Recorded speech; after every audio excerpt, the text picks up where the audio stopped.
कि वो मतलब स्पष्ट रूप से कह रहे हैं कि ये मुकदमा आप इससे बाहर हो जाइए और ये मुकदमा आप वापस ले लीजिए, वरना मैं आपको या आपके परिवार सहित घर में घुसकर मैं हम आपके खिलाफ जो है जान माल का खतरा पहुंचाएंगे, हुँ, आपको मारेंगे, आपको बम ब्लास्ट करेंगे, तमाम तरीके की बातें करता है वो। कहाँ का रहने वाला है मुस्लिम, सिख और मुस्लिम शेख को मैं तो नहीं जानता हूँ, मुस्लिम शेख, लेकिन वो उसने बताया मैं कंधार से बोल रहा कहाँ हूँ। से? और हुँ, कंधार अफगानिस्तान से बोल रहा हूँ, हुँ, ऐसा उसने मुझे फ़ोन पे बताया, हुँ, इसकी रिकॉर्डिंग मेरे पास है। हुँ।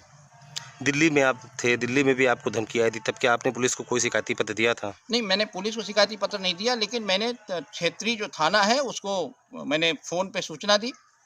फ़ोन पे सूचना देने के बाद उनसे बोलकर मैंने उनकी रिकॉर्डिंग करी और आईबी सेल का जो मेरा इंचार्ज है, वो दिल्ली का, जो हिंदू सेक्शन देखते हैं, उनको मैंने बताया और उनको भी मैंने बोल के उनकी रिकॉर्डिंग ली।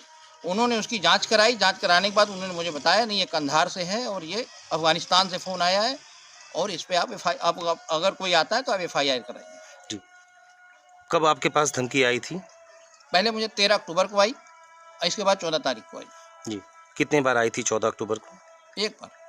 कहाँ आए थे यहाँ फ़तेहपुर में? मैं कहाँ अपने बाहर घर के बाहर बैठा हुआ था, हुँ, धूप थी, हुँ, 11:36 का टाइम था, तो इसमें फ़ोन में ये भी नहीं दिख रहा था क्या नंबर आ रहा है, किसका नंबर आ रहा है। हुँ, वो तो जो भी नंबर आता है हम सारे नंबर उठाते हैं, हुँ, वैसे हमने नंबर जनरली नंबर उठा लिया। हुँ, पहले तो वो पश्तूनी भाषा में पता नहीं कैसे अफ़गानी भाषा में बोल रहा था, बाद में मैंने थोड़ा मुझे वो हिंदी में उसने बोला, हुँ, आधा आधा अफ़गानी भाषा, आधी हिंदी भाषा। हुँ। तो क्या धमकी के बाद से कुछ भय आपको महसूस हो नहीं, रहा? मुझे कोई भय ये तो हमें मालूम था ऐसा होगा। इस तरीके के संकट हमारे ऊपर आएँगे।